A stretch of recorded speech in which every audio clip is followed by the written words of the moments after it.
Hello दोस्तों, आप सभी का स्वागत है हमारे YouTube channel focus study classes पर। तो दोस्तों, हम पढ़ रहे थे मध्यकालीन भारत, और मध्यकालीन भारत में हम पढ़े थे दिल्ली सल्तनत, और दिल्ली सल्तनत में हम पढ़े थे गुलाम वंश, और जिसमें हमने कल इल्तुतमिश के बारे में बात की थी। इल्तुतमिश ही भारत का प्रथम सुल्तान था और उसे यह उपाधि बगदाद के खलीफाओं द्वारा दी गई थी। और दोस्तों, इल्तुतमिश ने ही ऐलान करवाया था कि मेरे अलावा जितने भी आगे को शासक होंगे गुलाम वंश में, बस सभी किस नाम से जाने जाएंगे? सुल्तान के नाम से। और इसलिए दोस्तों, हम गुलाम वंश में जितने भी शासक हुए हैं उन्हें किस नाम से जानते हैं? सुल्तान के नाम से। और दोस्तों, आज हम बात करेंगे इल्तुतमिश की बेटी रजिया सुल्तान के बारे में।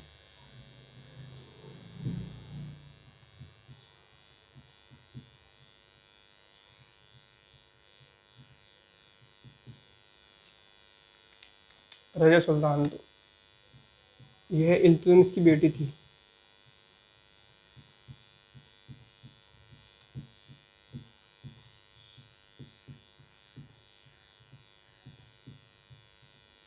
दोस्तों, इल्तुतमिश के 4 बेटे थे जो अयोग्य थे, और इसलिए इल्तुतमिश ने अपने मरने से पहले ही अपनी बेटी रजिया सुल्तान को दिल्ली सल्तनत का, गुलाम वंश का अगला शासक नियुक्त किया था। और रजिया सुल्तान दोस्तों,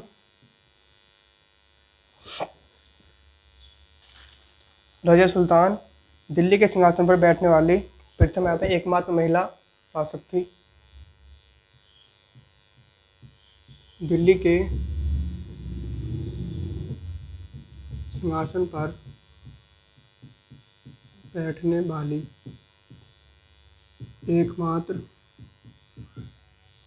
महिला शासक थी। और दोस्तों, इसके ही खिलाफ इसका दूसरा भाई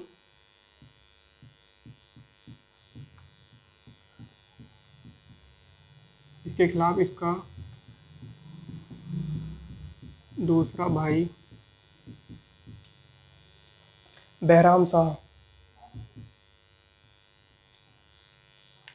बहराम शाह हुआ।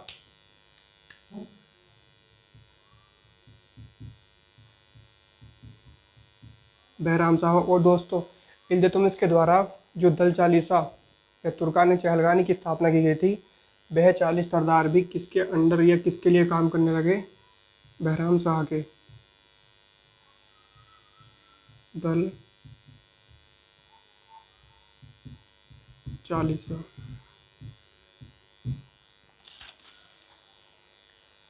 दोस्तों, रजिया सुल्तान ने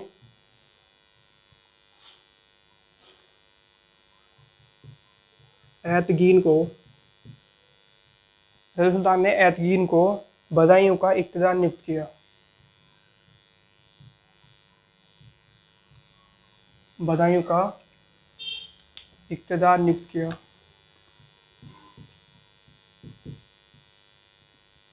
और रजिया सुल्तान ने ही अल्तुनिया को इक़्तिदार नियुक्त किया।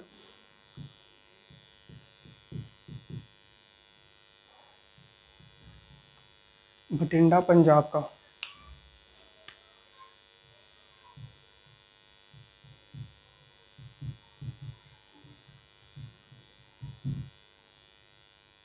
भटिंडा पंजाब का। दोस्तों, रजिया सुल्तान ने ऐतकीन को इक़्तिदार नियुक्त किया बदायूं का, और अल्तुनिया को इक़्तिदार नियुक्त किया भटिंडा पंजाब का। दोस्तों, रजिया सुल्तान का एक प्रेमी हुआ करता था।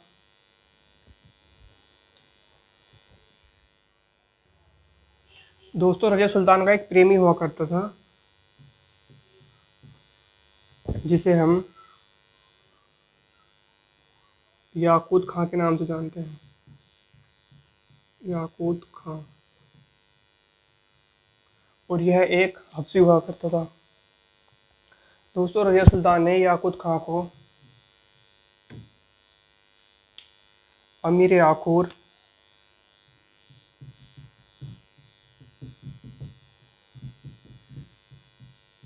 का पद दिया, जिसका मतलब होता है शाही अश्वशाला का प्रधान।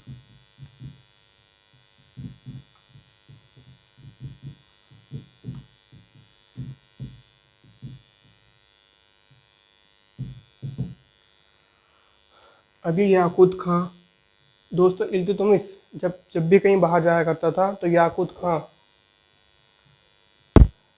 अपने हाथों पर इल्तुतमिश के पैर रखवाकर उसे घोड़े पर बिठाने का काम किया करता था। और जब इल्तुतमिश की मृत्यु हो गई तो उसके बाद सुल्तान बनी कौन, रज़िया सुल्तान। और यही काम करने लगा वो किसके लिए, रज़िया सुल्तान के लिए। और इन दोनों में प्रेम प्रसंग चल गया और रज़िया सुल्तान का जो प्रेमी हुआ याकूत खां हुआ। और याकूत खां को ही रज़िया सुल्तान ने नियुक्त किया अमीर आखूर, जिसका मतलब होता है शाही अफसाला का प्रधान, रज़िया सुल्तान द्वारा। दोस्तों सब ठीक ठाक चल रहा था, लेकिन अल्तुनिया, रज़िया सुल्तान ने अल्तुनिया को इक़्तिदार नियुक्त किया था कहाँ का, भटिंडा पंजाब का। और इसी अल्तुनिया के द्वारा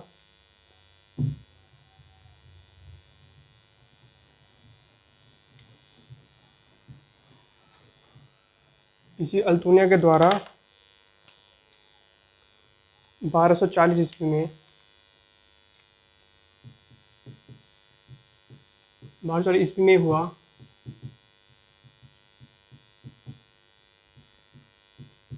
अल्तुनिया का विद्रोह।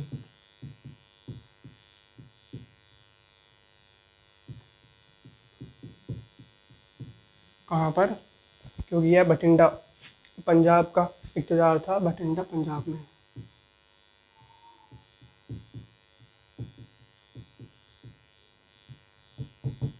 और दोस्तों इस विद्रोह को ही शांत करने रज़िया सुल्तान अपने प्रेमी याकूत खां के साथ पहुंची कहाँ, भटिंडा पंजाब। और यहीं पर इस विद्रोह को शांत करने रज़िया सुल्तान और याकूत खां दोनों कहाँ गए, भटिंडा पंजाब। और दोनों के बीच घमासान हुई और अल्तुनिया ने याकूत खां की हत्या कर दी। अल्तुनिया ने याकूत खां की, दोनों के बीच घमासान हुई, अल्तुनिया और याकूत खां और रज़िया सुल्तान के बीच। और अल्तुनिया ने याकूत खां की हत्या कर दी। और दोस्तों जब यह बात पता चली किसे, बैराम शाह को, तो बैराम शाह ने तुरंत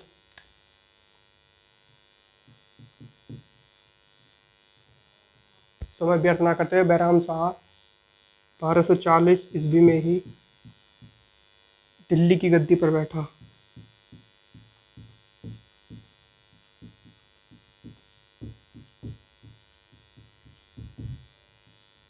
और दोस्तों दल चालीसा किसके लिए काम कर रहा था, बैराम शाह के लिए।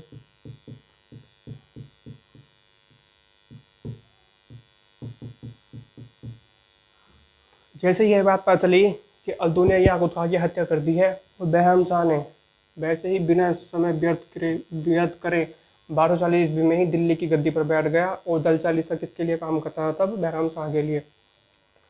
और दोस्तों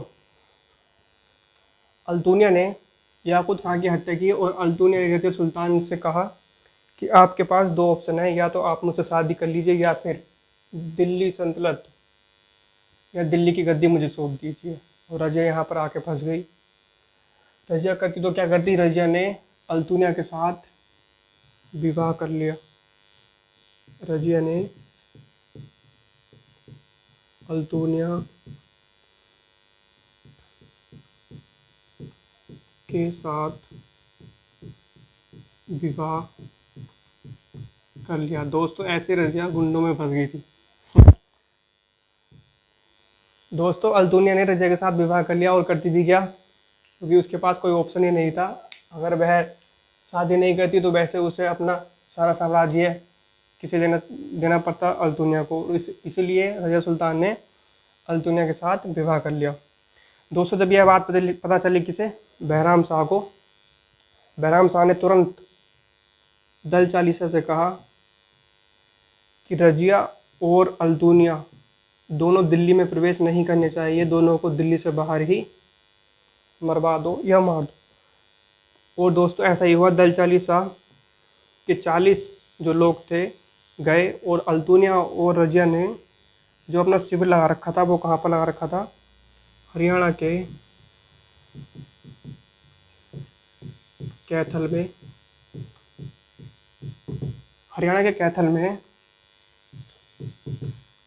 अल्दुनिया और रजिया ने अपना शिविर लगा रखा था। यहीं पर आकर दल चालीसा के चारों 40 सरदारों ने रजिया और अल्दुनिया की हत्या कर दी।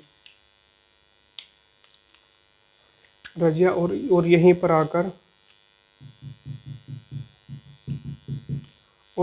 आकर दोस्तों हरियाणा के कैथल में ही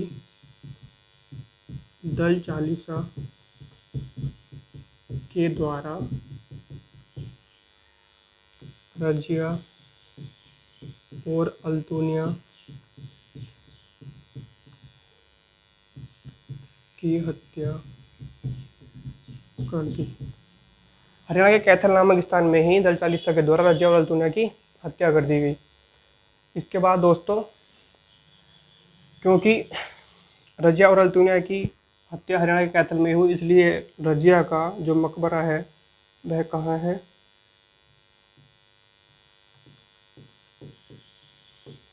मकबरा है इसका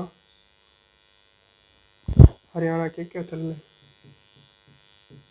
हरियाणा के कैथल नामक स्थान पर। ठीक है दोस्तों। इसके बाद इसका भाई बहराम शाह गद्दी पर बैठा।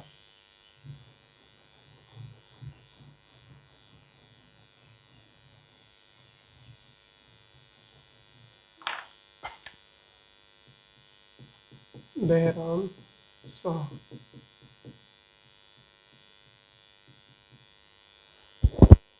1240 से 1242।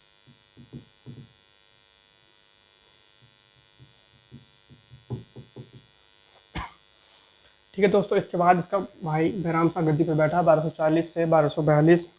और दोस्तों, जो दल चालीसा था वो इसी के लिए काम कर रहा था, और इसी ने ही दल चालीसा में एक नया पद बनाया जिसका नाम था नायब ए मुमलकात। नायब ए मुमलकात। और पहला नायब ए मुमलकात किसे नियुक्त किया?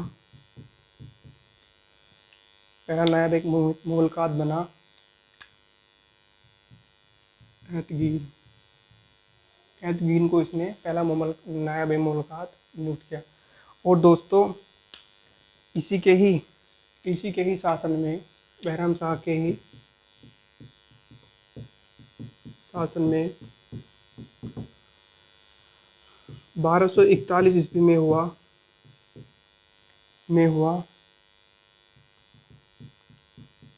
दिल्ली सल्तनत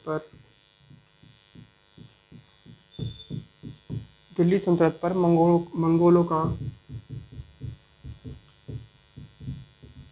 प्रथम आक्रमण। दोस्तों, इसी के समय में हुआ 1241 ईस्वी में दिल्ली सल्तनत पर मंगोलों का प्रथम आक्रमण। और यह दिल्ली सल्तनत में मंगोलों का प्रथम आक्रमण था, लेकिन दोस्तों यह भारत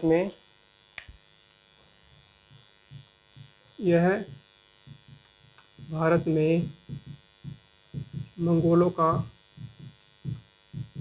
दूसरा आक्रमण था। अगर पूछेंगे भारत में कौन सा था तो दूसरा, और पूछेंगे दिल्ली सल्तनत पर कौन सा आक्रमण था तो पहला आक्रमण था। क्योंकि 1221 ईस्वी में इल्तुतमिश के शासनकाल में एक बार मंगोलों का आक्रमण हुआ था। ठीक है दोस्तों। इसके बाद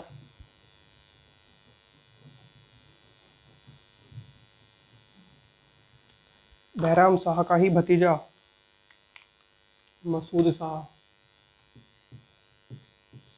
हाँ दोस्तों, बहराम शाह का ही भतीजा हुआ कौन? मसूद शाह। और इस मसूद शाह ने ही बहराम शाह की हत्या करवा दी।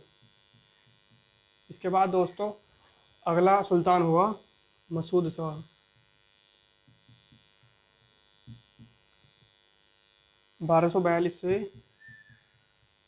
1246। लेकिन यह एग्ज़ाम पॉइंट ऑफ व्यू से इतना इम्पोर्टेंट नहीं है, इसलिए इसके बारे में हम बात नहीं करेंगे। इसके बाद दिल्ली का गुलाम बन का अगला सुल्तान हुआ नसीरुद्दीन महमूद। 1246 से 1255। मसूद शाह के बाद अगला सुल्तान बना नसीरुद्दीन महमूद। और दोस्तों, नसीरुद्दीन महमूद ने ही अपना वजीर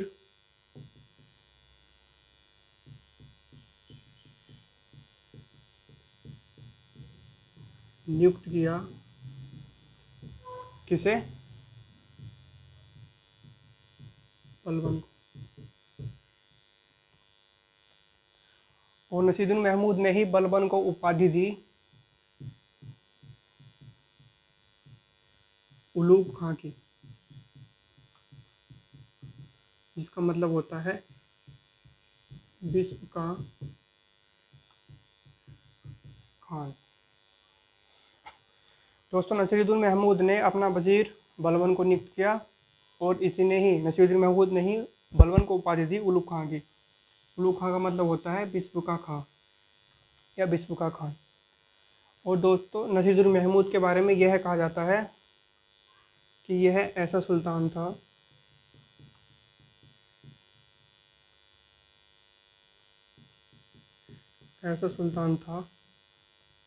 जो टोपी सीकर अपना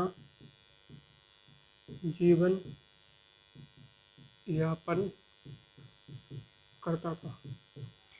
इसके बारे में इतिहासकार कहते हैं कि यह ऐसा सुल्तान था जो टोपी सीकर अपना जीवन यापन करता था। ठीक है दोस्तों, इसने अपना वजीर बलबन को नियुक्त किया। यह नाम का ही सुल्तान था, लेकिन पूरी की पूरी पावर जो थी वो बलबन के हाथ थी। और इसीलिए दोस्तों, बलबन ने मौका देख नसीरुद्दीन महमूद की हत्या कर दी और खुद बन गया अगला सुल्तान। किस नाम से? गयासुद्दीन बलबन के नाम से।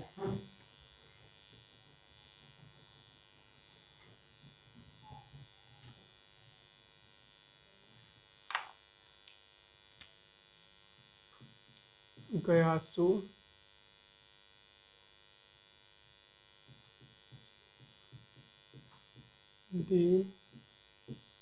बलबन 1265 से 1287। 1265 से 1287।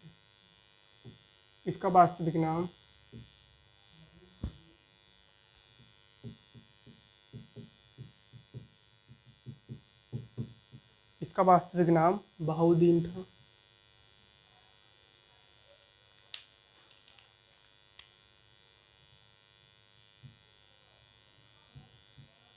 बहाउद्दीन।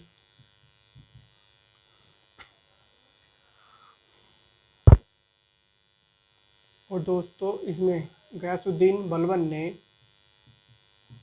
जिल-ए-इलाही की उपाधि धारण की। इसका मतलब होता है शैडो ऑफ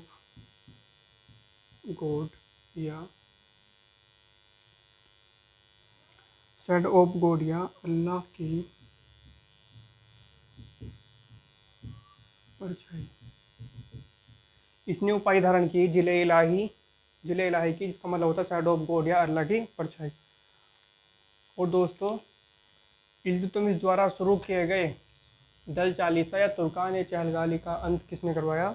गयासुद्दीन बलबन ने। इसी ने अंत किया दल चालीसा या तुर्कान ए चहलगानी का। इसके द्वारा ही अंत किया गया दल चालीसा या तुर्कान ए चहलगानी, चहलगानी, हाँ। और दोस्तों दिल्ली सल्तनत में बलबन ने ही दिल्ली सल्तनत में बलबन ने लौह एवं रक्त की नीति चलाई।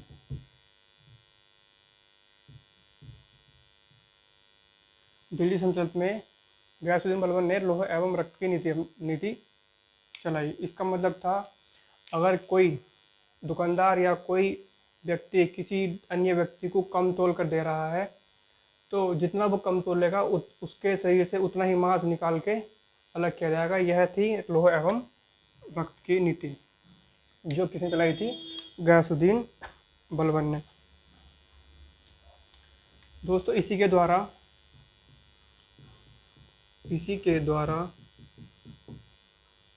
सिजदा और पाइबोस प्रथा शुरू की गई। इसी के द्वारा सिजदा और पाइबोस प्रथा शुरू की गई। सिजदा का मतलब होता है घुटने के बल सर झुकाना, और पाइबोस का मतलब होता है लेटकर सुल्तान के कदम चूमना। और जिस पर प्रतिबंध लगाया शाहजहां ने मुगल काल में, और इसका अंत किया औरंगजेब ने।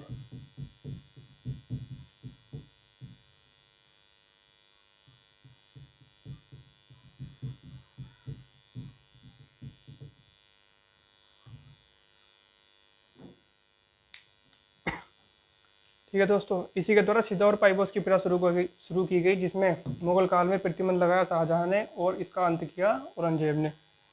दोस्तों दिल्ली सल्तनत में बलबन ने लौह एवं रक्त की नीति चलाई। दिल्ली सल्तनत में तो इसने चलाई थी, लेकिन आपसे पूछेंगे जर्मनी में किसने चलाई थी? तो जर्मनी में लौह एवं रक्त की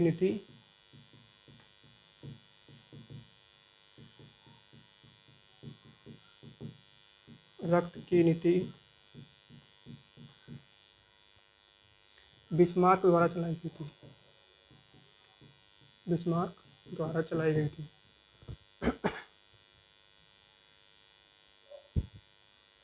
ठीक है दोस्तों, जर्मनी में लौह एवं रक्त की नीति बिस्मार्क द्वारा चलाई गई थी। बलबन के ही द्वारा एक नए त्यौहार नवरोज की शुरुआत की गई। इसी के द्वारा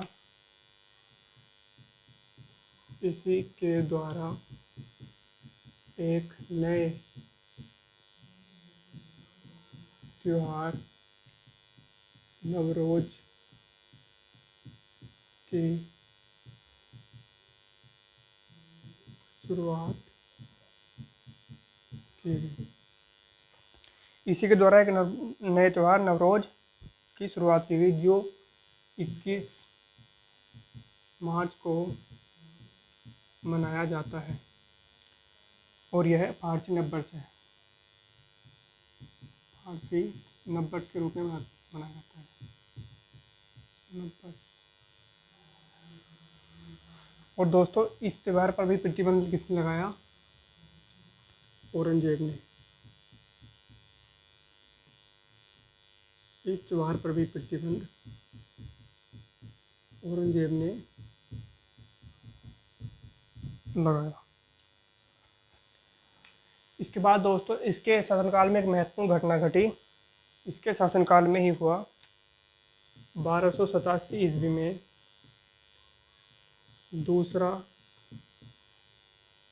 इसके शासनकाल में हुआ 1287 ईस्वी में मंगोलों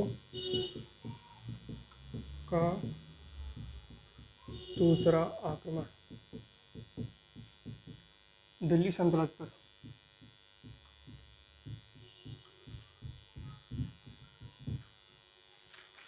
1287 ईस्वी में इसी के शासनकाल में मंगोलों का दूसरा आक्रमण हुआ किस पर? दिल्ली सल्तनत पर।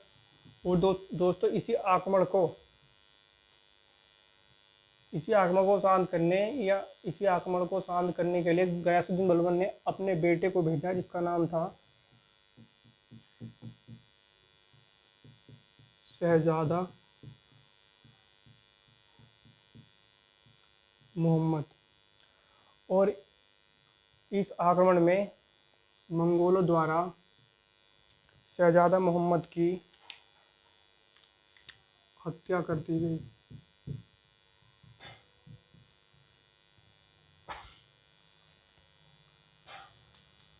इसी आक्रमण के द्वारा बलबन का बेटा शहजादा मोहम्मद मारा गया। और दोस्तों वो बलबन जो लौह एवं रक्त की नीति चलाया करता था, जब इसका खुद का बेटा मरा तो यह सदमा यह बर्दाश्त नहीं कर पाया और 1287 ईस्वी में ही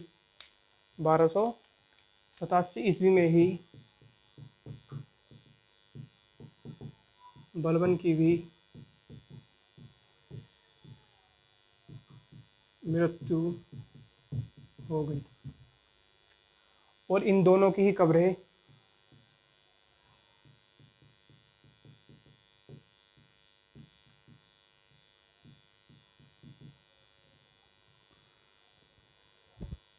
या मकबरा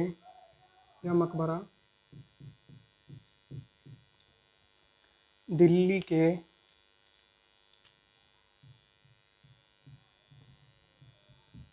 के मेहरौली आर्कियोलॉजी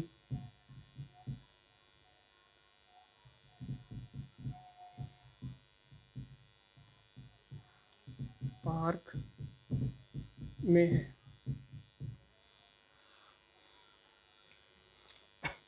जब इसे पता चला कि मंगोलों द्वारा इसका बेटा शहजादा मोहम्मद मारा जा चुका है और वो बलवान जो लौह एवं रक्त की नीति से काम लेता था या लौह एवं रक्त की नीति चलाया करता था, सदमा बर्दाश्त नहीं कर पाया किसका? अपने बेटे की हत्या का। और 1287 ईस्वी में ही बलबन की भी मृत्यु हो गई। और इन दोनों की ही कब्रें या इनके मकबरे दिल्ली के मेहरौली आर्कियोलॉजी पार्क में स्थित हैं। ठीक है दोस्तों, इसके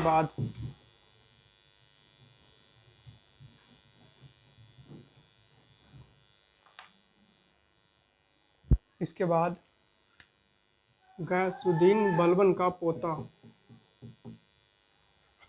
दोस्तों गयासुद्दीन बलबन का ही पोता हुआ कैकुबाद। गयासुद्दीन बलबन का ही पोता हुआ कैकुबाद। उसके बाद शासन पर गद्दी पर बैठा कौन? कैकुबाद, जो 1287 से 1290 तक जिसका शासन रहा। दोस्तों इसके कैकुबाद ने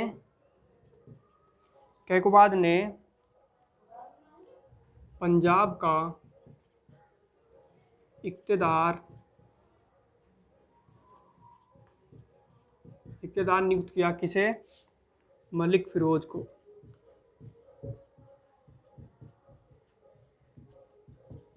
और दोस्तों कैकुबाद एक अयोग्य शासक था।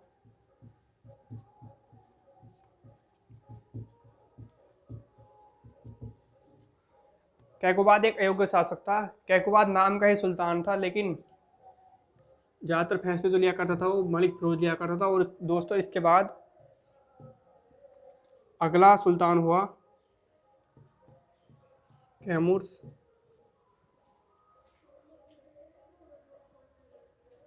1290 में। और दोस्तों 1290 में मलिक फिरोज के द्वारा कैमूर्स की हत्या कर दी गई। और दोस्तों इस मलिक फिरोज ने ही दिल्ली सल्तनत में एक नए वंश की शुरुआत की जिसे हम जानते हैं खिलजी वंश के नाम से। और दोस्तों अब हम अगली क्लास में पढ़ेंगे क्या? खिलजी वंश, जिसकी स्थापना कौन करेगा? मलिक फिरोज।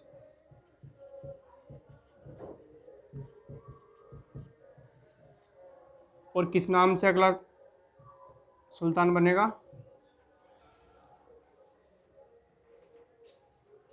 या अगला शासक बनेगा? जलालुद्दीन, फिरोज खिलजी के नाम से। ठीक है दोस्तों, तो मिलते हैं अगली क्लास में। तब तक के लिए थैंक यू। अगर वीडियो पसंद आई हो तो अपने दोस्तों में शेयर करें और चैनल को सब्सक्राइब करें।